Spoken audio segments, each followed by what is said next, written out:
Fala galera, beleza? Sejam bem-vindos a mais um vídeo do canal Conselhos do Papai. E hoje a gente vai tratar sobre o atraso na fala do seu filho.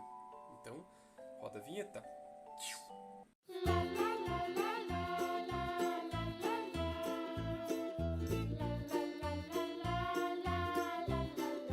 Bom, gente, em inúmeros momentos vocês vão perceber algumas dificuldades dos seus filhos durante o decorrer do seu desenvolvimento. E é muito importante você verificar, o que ele está tendo em atraso comparando-se com outras crianças. Claro que todas elas têm os seus tempos específicos para o seu desenvolvimento. E vocês vão perceber que um dos fatores que é muito importante você perceber é com relação à fala. Pois muitas crianças acabam tendo uma demora com relação a pronunciar algumas palavras, justamente porque às vezes por algum problema na língua, que tem a língua presa, ou porque ela tem às vezes uma pequena disfunção aqui na dentição que acaba atrapalhando ela a desenvolver a voz, ou até mesmo a falta de algumas coisas aqui, né? Então é sempre bom você buscar a ajuda de um médico pediatra, verificar, que tipo de problema que seu filho possa ter, através de alguns exames, uma análise específica do porquê ele não fala. Às vezes é por preguiça, às vezes a criança não quer já começar a falar, mas normalmente você vai perceber, assim que ele estiver um pouco mais crescendo, a partir dos seus primeiro aninho, ele pronunciando pequenas palavrinhas, gugu, dadá, papá, mamã, que vocês vão perceber que ele vai estar tentando se comunicar. E é a partir desse momento que você vai perceber também se o seu filho vai ter algum tipo de disfunção, algum tipo de doença que possa atrasar, como algumas síndromes, ou até mesmo com relação ao autismo. Pois tudo isso pode justamente fazer com que ele demore a desenvolver a sua fala. Por isso que é sempre importante você estar estimulando o seu filho a conversar, falando pequenas palavras, para que ele perceba como que é a comunicação. Então, tudo que você falar próximo do seu filho, tentar fazer com que ele se reproduza. Um dos itens que ele mais acaba escutando são os sons. Por isso que é bom você sempre colocar sons diferentes para que ele possa escutar. Sendo assim, você pode perceber também que ele possa ter algum tipo de problema na audição. Às vezes o seu filho não consegue escutar determinados ruídos, e aí como que ele vai conseguir reproduzir, Aí que existe sim a habilidade de um fonoaudiólogo para buscar identificar qual o tipo de problema que o seu filho possa ter e qual o tipo de tratamento que ele possa desenvolver, até ele conseguir falar. Eu já vi casos de algumas crianças que começaram a falar com seus 4 anos.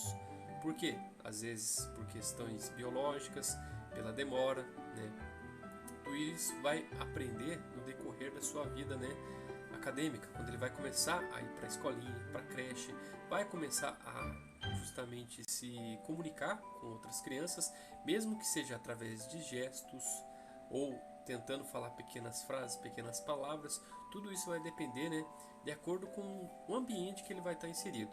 Então na creche é muito bom porque ele vai ter contato com outras crianças, vai aprender a identificar cores, brinquedos, e aí que você vai perceber que ele vai sim tentar se comunicar com os outros para que eles entendam o que ele está falando. Então, se você estimular ele a falar pequenas palavras, mesmo que ninguém entenda, você já vai estar estimulando ele a conversar, a falar pequenas frases. E assim que no decorrer que ele estiver crescendo já e começar a falar palavras que você entenda, será muito melhor. Afinal, o desenvolvimento dele é muito interessante e cada criança tem o seu tempo necessário, para começar a se comunicar com as outras pessoas. A minha filha atualmente vai fazer seus 2 anos e ela já cita algumas pequenas palavras, justamente porque ela acabou se comunicando com outras crianças na creche e começou a reproduzir pequenas palavras.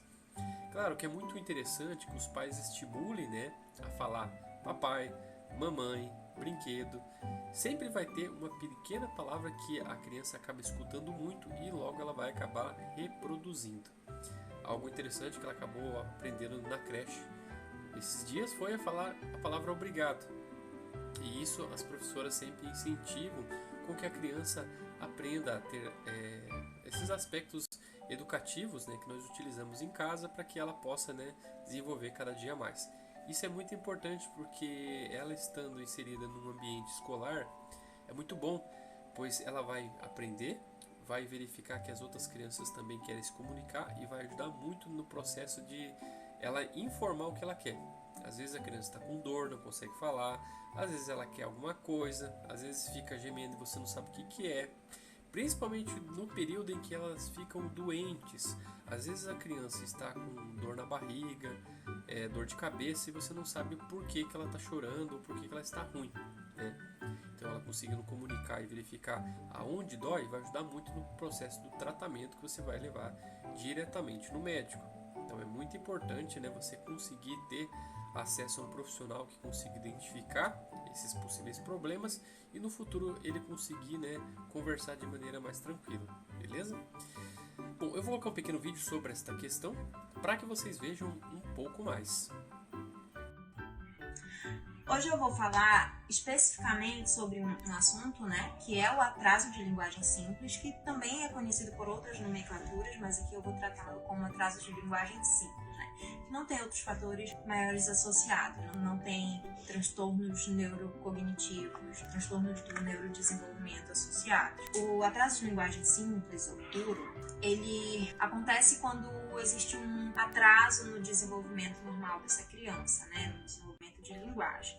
Então, o atraso simples de linguagem acontece quando esse desenvolvimento ocorre de forma mais lenta, mais tardia, né? E, como eu já falei anteriormente, pode acontecer por diversos motivos. Ou o ambiente não está sendo estimulante o suficiente para essa criança, né? Ou esses estímulos estão acontecendo de forma inadequada. Como de forma inadequada? Por exemplo, a brincadeira é muito importante nesse momento, certo? A criança, por volta de 2 anos, 1 ano e pouco, 2 anos, ela não precisa aprender a ler, aprender coisas maiores que ainda vai chegar o momento de ela aprender essas coisas. Ela precisa brincar de forma funcional, né? Ela precisa brincar de faz de conta, ela precisa aprender as cores, ela precisa aprender onomatopeias, os sons das coisas, né? Isso vai ser importante para o aprendizado dela. Coisas além, ela vai aprender depois, vai chegar o momento disso. Então, estímulos inadequados podem atrasar o desenvolvimento da linguagem dessa criança, tá bom? E o excesso de telas também influencia bastante, né? Pode influenciar bastante nesse desenvolvimento da fala e da linguagem. É importante ressaltar que, em alguns casos, as crianças conseguem superar essas dificuldades por conta própria. E em outros, a criança vai precisar da ajuda de um profissional. Mas é aí que mora o perigo. Porque não tem como a gente saber quando a criança vai precisar de um profissional ou quando ela vai conseguir por conta própria desenvolver a fala, né, ou a linguagem. Então, esperar ela desenvolver por conta própria é muito arriscado, porque a gente não sabe quando isso vai acontecer e se isso vai acontecer. Então, a criança acaba perdendo conexões neurais muito importantes para essa fase que ela está, né? O aprendizado dela, a aprendizagem que ela vai perder ali naquele momento vai ser muito mais complicado para ela recuperar depois. Então, ela vai perder interações, comunicação, né? Diálogo. Então, ela vai perder muitos estímulos que vão ser muito importantes para ela nas fases seguintes, né? Então, ela vai atrasando, ela vai chegando atrasada em cada fase do desenvolvimento, ela vai sempre estar um passo atrás de outras crianças, e isso não é bom para a criança, isso não vai ser bom para você, não vai ser bom para a família, né? E vai influenciar diretamente no desenvolvimento dessa criança como um todo, tá certo? Então, não espere. A dica é, não espere. Se você percebeu que a sua criança está atrasada em relação a outras crianças, a maioria das crianças, e quando eu falo assim atrasada, eu falo assim, não falo de 1 mês, falo assim, atraso de 5 meses, por exemplo. A minha criança não está fazendo coisas que ela deveria estar fazendo há 5 meses atrás, então ela está assim atrasada. E se tratando do desenvolvimento infantil, né, cada momento é muito importante, é precioso para esse desenvolvimento acontecer de forma satisfatória, ok? É muito comum as pessoas escutarem que o filho da vizinha, o filho do amigo, então o pai da criança falou depois dos 5 anos, falou depois dos 4 anos e tudo bem, é normal. Não, não é normal, tá bom? Por volta de 1 ano a criança já deve falar as primeiras palavras. Por volta de 2 anos a criança já deve formar frases simples, né? E saber se comunicar, pedir o que quer. Por volta de 3 anos, a criança já tem um vocabulário mais extenso, já fala muitas coisas, então não é normal esse atraso, tá bom? Procure ajuda profissional. O profissional adequado vai saber te orientar se você deve estimular da forma correta ou se ele deve começar uma intervenção fonoaudiológica, né? Então, é o profissional que vai identificar isso. E também identificar a causa desse atraso, né? Se é realmente um atraso simples de linguagem, se tem outras questões associadas, comportamentais. Então, é muito importante descobrir isso a tempo, né? Então, quanto antes descobrirmos o motivo desse atraso de fala, desse atraso de linguagem, melhor vai ser para sua criança, tá bom? Então não espere. Outra dica é estar sempre muito ligado nos marcos do desenvolvimento. O que são os marcos do desenvolvimento? É o que é esperado para cada faixa etária, o que é esperado para cada idade da criança. Então, por volta dos 6 meses é esperado que a criança comece a engatinhar. Por volta de 1 ano, a criança já começa a dar os primeiros passinhos, falar as primeiras palavrinhas. Esses marcos do desenvolvimento são muito importantes para você saber se existe algum tipo de atraso, não só na fala e na linguagem, mas também se existe algum comportamento atípico na sua criança, né? Para você procurar cedo a ajuda de um profissional, porque isso é muito importante para qualquer tratamento, para qualquer intervenção. Tá bom? Eu espero ter ajudado vocês, espero ter contribuído com um pouquinho de conhecimento. Qualquer dúvida, estamos aqui. E é isso. Tchau, tchau. E você, está com dificuldade de fazer o seu filho falar as primeiras palavras? É sempre bom você buscar a ajuda de um profissional que pode te auxiliar da melhor maneira possível. Sempre que você vê qualquer tipo de problema que seu filho esteja, né, é interessante sim buscar a ajuda de um profissional para verificar qual é o problema que ele não está conseguindo falar. Às vezes o problema é bem simples e você pode resolver da melhor maneira possível sem gastar muito e sem ir atrás de alguns profissionais. Às vezes você é simplesmente estimulando ele a conversar. É algo muito interessante e vale a pena, beleza? Bom, gente, mais um vídeo aí. Espero imensamente que vocês tenham gostado. Se você gostou do vídeo, clique em gostei para ajudar na divulgação do canal. E não se esqueça sempre de se inscrever para receber as nossas notificações, clicando sempre no sininho, beleza? Então, até a próxima, galera. Obrigado, valeu!